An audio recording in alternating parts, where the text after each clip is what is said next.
Hello friends, GK गुरु जी अड्डा के YouTube platform पे मैं शैलेश आप सभी का हार्दिक स्वागत करता हूं। प्यारे साथियों, यूपी डेट 2026 साइंस का प्रैक्टिस सेट लगातार आपका चल रहा है। आज हम लोग सेकंड टॉपिक देखेंगे, रेशों के प्रकार, कपास, जूट, ऊन, रेशम कीट का जीवन चक्र और खनिज रेशे। इससे बनने वाले टॉप 60 प्रश्न हम लोग करेंगे और यहाँ से आपका सारा का सारा टॉपिक इस चैप्टर का कंप्लीट हो जाएगा। और अगर आप इस वीडियो को अच्छे से देख लेंगे तो इस वीडियो से जो भी प्रश्न है सेम टू सेम वैसे ही आपको एग्जाम में देखने को मिलने वाले हैं। चलिए बात करते हैं सबसे पहले क्वेश्चन की। पहला क्वेश्चन है, प्राकृतिक रेशों का प्रमुख स्रोत क्या है? तो जाहिर सी बात है, प्राकृतिक रेशे वे होते हैं जो हमें प्रकृति से मिलेंगे, वही तो प्राकृतिक रेशे हैं। तो इनका स्रोत पूछ रहा है क्या है। क्या पेट्रोलियम है, पौधे और जंतु हैं, प्लास्टिक है, कांच है? तो पहले का राइट जवाब क्या हो जाएगा? जाहिर सी बात है, जो प्राकृतिक रेशे होते हैं वो पौधों और जंतुओं से प्राप्त होते हैं, याद रखिएगा। ठीक है, चलिए दूसरे क्वेश्चन की तरफ हम लोग बढ़ेंगे। निम्न में से कौन सा कृत्रिम रेशा है, ये आपको बताना है। कृत्रिम रेशा अर्थात या इसमें लिख देगा मानव निर्मित रेशा। ठीक है, तो दोनों आपको कॉन्सेप्ट पता होना चाहिए। तो मानव निर्मित रेशा का या कृत्रिम रेशा, तो देखिए कपास तो किससे मिलेगा? पेड़ से। ऊन जंतु से। जूट पौधे से। तो बचा है एक नायलॉन, ये किससे हो जाएगा? कृत्रिम रेशे से हो जाएगा। ठीक है, चलिए रेशों को मुख्यतः कितने वर्गों में बांटा जाता है, कितने भाग में डिवाइड किया जाता है? तो दो प्रकार में बांटा जाता है, याद रखिएगा। एक तो होते हैं प्राकृतिक, एक होते हैं बाबू प्राकृतिक और दूसरे होते हैं बाबू कृत्रिम। तो ये आपका पहला हो गया और ये आपका दूसरा हो गया। ठीक है, चलिए कोई दिक्कत? चलिए अगले क्वेश्चन की तरफ बढ़ेंगे। कपास किस प्रकार का रेशा है? तो कपास जंतु से मिलता है, खनिज से मिलता है, वनस्पति से मिलता है। तो जाहिर सी बात है कपास जंतु से मिलेगा नहीं, खनिज से मिलता नहीं, ये वनस्पति अर्थात पौधों से प्राप्त होने वाला रेशा है। क्वेश्चन नंबर 5 की तरफ चलेंगे। जूट किस पौधे से प्राप्त होता है? ये एक बढ़िया क्वेश्चन है, इसका राइट जवाब देना है। तो जूट आपके जूट के पौधे से प्राप्त होता है, याद रखिएगा। और ऊन किससे प्राप्त होगा? तो इसमें जो ऊन है वो भेड़ से प्राप्त होगा, याद रखिएगा। क्वेश्चन नंबर 7 की तरफ चलेंगे। रेशम किससे प्राप्त होता है? तो सभी को पता है रेशम रेशम कीट से प्राप्त होता है। ठीक है, और खनिज रेशे का उदाहरण क्या है इसमें से? खनिज, तो देखिए ऊन तो जंतु से है, कपास पौधे से है, जूट पौधे से है, बचा क्या? एस्बेस्टस। तो आपका राइट जवाब क्या हो जाएगा? एस्बेस्टस। ठीक है, चलिए आगे बढ़ेंगे बाबू। Question number 9। कपास के पौधे का उपयोगी भाग कौन सा होता है? उसका जड़, तना, फल। आगे ऑप्शन क्या है? बीजों के चारों ओर उगे रेशे। पूरा क्वेश्चन आप लोग देखिए और बताइए। देखिए जड़ होगा, तना होगा, फल होगा, बीजों के चारों ओर उगे रेशे। मैं आपको समझा देता हूँ। ये है आपका कपास का पौधा, ठीक है। ये है आपकी जड़, तो क्या जड़ होगा? नहीं। ये है आपका फल, ये है आपका तना, और ये है आपका बीज और इसके चारों ओर लगे रेशे। तो आपका जो बीज है और उसके चारों ओर उगे रेशे, यही राइट जवाब हो जाएगा, याद रखिएगा। Question number 10। कपास की खेती के लिए उपयुक्त मिट्टी कौन सी है सबसे अच्छी? बलुई, काली, लाल और दोमट। बताइए जरा। तो देखिए जो कपास है उसके लिए सबसे अच्छी मिट्टी काली मिट्टी को माना जाता है, याद रखिएगा। ठीक है, चलिए कपास की खेती के लिए किस प्रकार की जलवायु उपयुक्त है, सबसे अच्छी है? तो इसके लिए जो जलवायु सबसे अच्छी मानी गई है वो गर्म और वर्षा युक्त जलवायु मानी गई है। कपास की फसल के लिए आदर्श तापमान लगभग कितना होता है? सभी को बताना है। इसका राइट जवाब क्या होगा? तो 21 से 30 डिग्री सेल्सियस जो तापमान है वो सबसे अच्छा माना जाता है। कपास की खेती के लिए वार्षिक वर्षा कितनी होनी चाहिए? ये भी बहुत इंपॉर्टेंट क्वेश्चन है। तो लगभग 50 से 100 सेंटीमीटर के आसपास होनी चाहिए, याद रखिएगा। ठीक है, चलिए आगे चलेंगे, क्वेश्चन नंबर 14। कपास के बीजों से रेशे अलग करने की प्रक्रिया को क्या कहते हैं? तो इसे जिनिंग कहा जाता है, याद रखिएगा, ठीक है। और जूट का रेशा पौधे के किस भाग से प्राप्त होता है? जड़ से, पत्ती से, तना से, फूल से? तो जूट का रेशा जो है वो आपके तने से प्राप्त होता है, याद रखिएगा। क्वेश्चन नंबर 16 की तरफ बढ़ेंगे। थोड़ा सा ऑप्शन इधर उधर शिफ्ट हो गया है, देख लीजिएगा।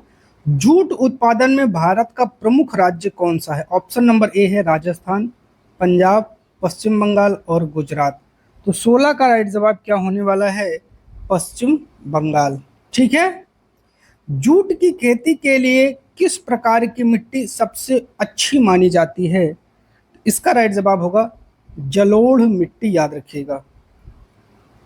जूट की फसल के लिए अधिक उपयुक्त जलवायु कौन सी है? तो ये सभी को बताना है, गर्म एवं आर्द्र जलवायु होती है, याद रखिएगा। जूट के रेशों को अलग करने की प्रक्रिया क्या कहलाती है? जल्दी से बताइए। तो इसको रेटिंग कहते हैं, ठीक है। अभी आपने ऊपर पढ़ा था कपास, उसका जरा कमेंट करके बताइए क्या होगा। मैंने बताया था निम्न में से कौन ऊन प्रदान करने वाला जंतु नहीं है? बताइए। 20 का राइट जवाब आपको देना है। 20 का राइट जवाब क्या होने वाला है? तो गाय। गाय जो है वो ऊन नहीं देती है। पश्मीना ऊन किससे प्राप्त होता है? एक कश्मीरी बकरी होती है, ठीक है, उसी से।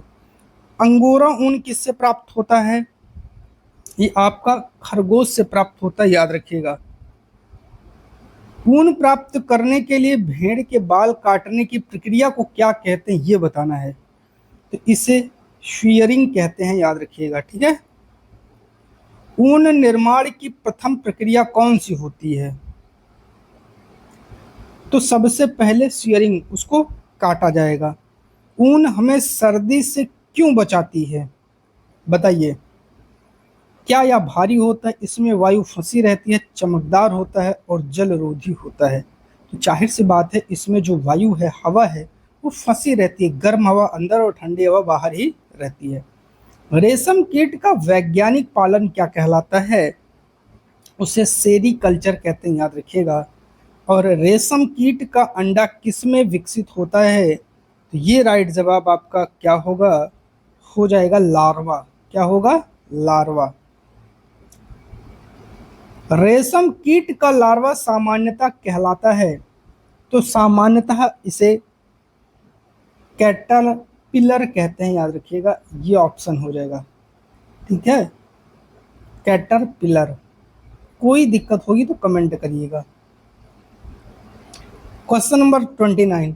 रेशम कीट का जीवन चक्र किस क्रम में होता है? ऑप्शन नंबर ए अंडा, प्यूपा, लार्वा और कीट। बी, सी, डी, इनमें से कौन सा ऑप्शन होने वाला है? जल्दी से आप लोग बताइए।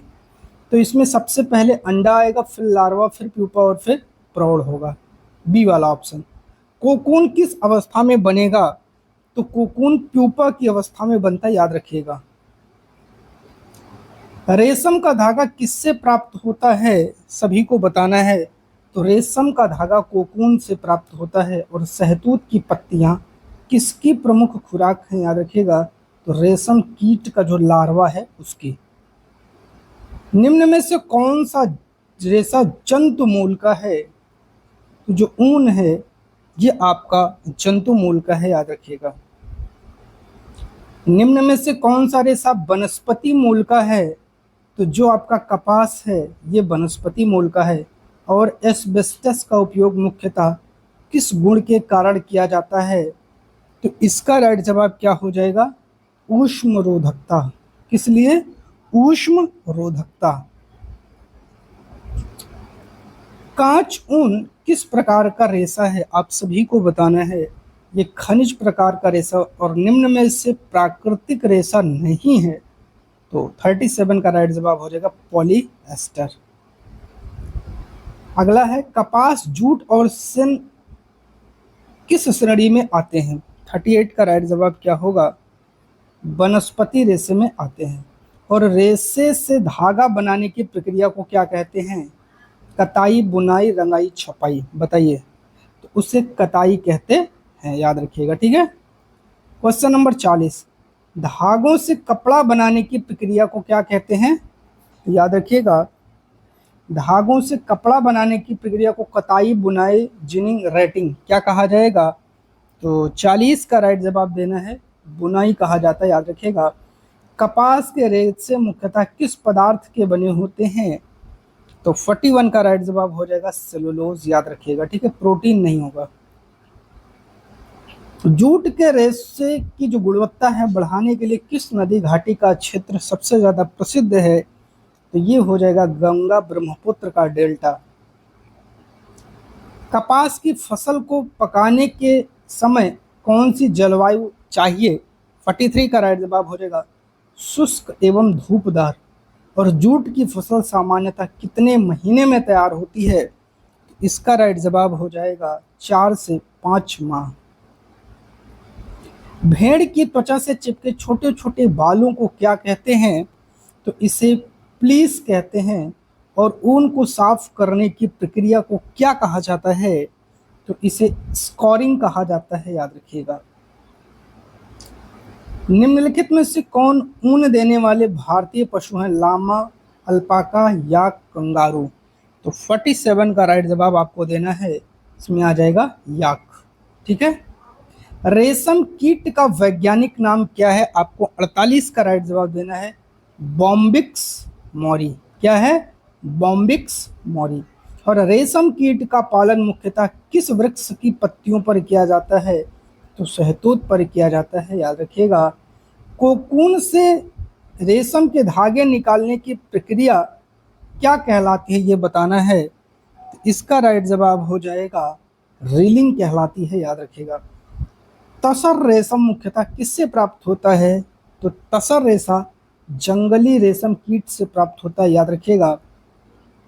और मूंगा रेशम का प्रमुख उत्पादन किस राज्य में होता है? तो ये असम में होता है, याद रखिएगा। निम्नलिखित में से कौन ऊष्मा एवं विद्युत का कुचालक खनिज रेशा माना जाता है? ये आप सभी को बताना है, ये एस्बेस्टस है। और कपास के बीजों पर लगे रेशों को क्या कहा जाता है? तो इसका राइट जवाब हो जाएगा लिंट कहा जाता है, याद रखिएगा। और क्वेश्चन नंबर 55 पर चलेंगे। ऊन के रेशों को सीधा एवं व्यवस्थित करने की प्रक्रिया क्या कहलाती है? तो इसे कार्डिंग कहते हैं। और लामा नामक पशु मुख्यतः किस महाद्वीप में पाया जाता है? तो इसे दक्षिण अमेरिका में पाया जाता है, याद रखिएगा। अल्पाका किस प्रकार का जंतु है? तो इसका राइट जवाब हो जाएगा ऊन प्रदान करने वाला स्तनधारी। रेशम कीट के जीवन चक्र में निष्क्रिय अवस्था कौन सी होती है? तो वो आपकी प्यूपा है। और निम्न में से कौन सा रेशा सबसे अधिक नमी अवशोषित करता है? तो ये आपका कपास हो जाएगा, याद रखिएगा। और लास्ट क्वेश्चन है कि भारत में स्वर्ण रेशा किसे कहा जाता है? तो जो स्वर्ण होगा, जो स्वर्ण की तरह चमकता है, वो एक ही है, जूट, याद रखिएगा। रेशम को मत लगा देना। ये थे 60 क्वेश्चन। आपके कितने सही हुए हैं जरा आप लोग कमेंट करिएगा, और कमेंट करके हमको इसका जवाब आपको देना है, ठीक है। इसका पीडीएफ आपको चाहिए तो टेलीग्राम ग्रुप से जुड़ जाइएगा। सारा का सारा आंसर भी आपको दिया गया है, क्वेश्चन भी दिया गया है। बाकी कोई भी डाउट हो तो आप लोग कमेंट करके पूछ लीजिएगा, ठीक है। चलिए, तो इस प्रकार की वीडियो लगातार आपको मिलती रहेंगी। चैनल पर बने रहने के लिए बहुत बहुत धन्यवाद।